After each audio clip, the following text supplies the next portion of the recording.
Hey everybody, MLD here, and this video, not too long, it's about the BC enhancements, specifically how Sony really dropped the ball on this one. Now, throughout the entire generation since it started, every backwards compatible enhanced game grossly has favored the Xbox Series X over the PS5. And two latest examples are Mass Effect, the Legendary Edition, which has 120 frames per second on Xbox compared to 60 on PS5.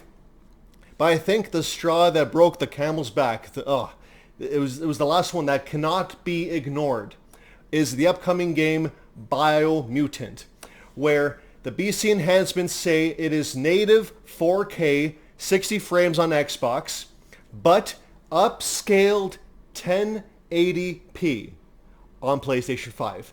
Now that is a pretty massive gap that can no longer be ignored.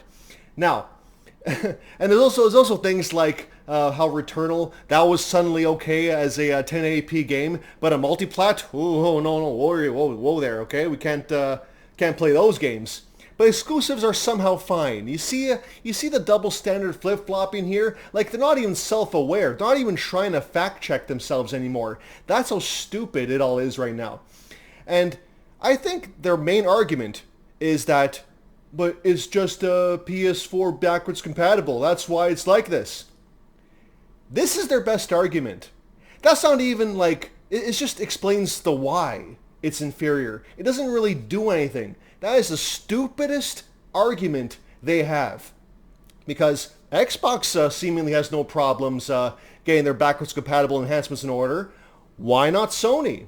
Clearly the results are a disparity. You saying that argument, it only solidifies that the PlayStation software engineers are bad at their jobs, that they should not even be employed, or at least their qualifications are nothing next to the Xbox software engineers, which actually put effort into backwards compatible enhancements. I mean, let's just break it down right now.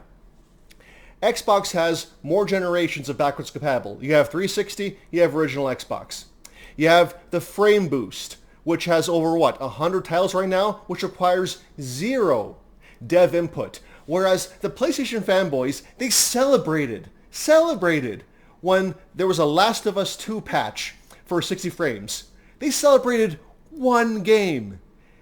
Again, the lack of self-awareness, the sheer idiocy and flip-flopping there. But when we say 100 frames boost games, oh, they're like, 100 games, 100 mid games. Have you guys seen the list? There's a lot of bangers on that list of frame boost games. But again, 100 games to one, it's not even close. But you guys just settle for less with this stuff. Xbox fans, we call out Microsoft when they mess up. But you guys just keep bending the knee. A real fan should call out Sony for not planning ahead, for not future-proofing their roadmaps, for proper backwards compatible enhancement. Because the fact of the matter is, the majority of games playable right now, this generation, are backwards compatible enhanced titles. And in that regard, Xbox is king. So you guys can talk about new games all you want. Hey, Xbox has 23 studios. They're going to outpace you guys soon enough. Mark my words. But this is something where Xbox just really put in the time years ago, and now it shows. And PlayStation fanboys, you guys are by far the most complacent and toxic of the bunch, who would rather blame the developers of Biomutant than call out Sony for their bullshit. Yeah. And that's it. See you guys.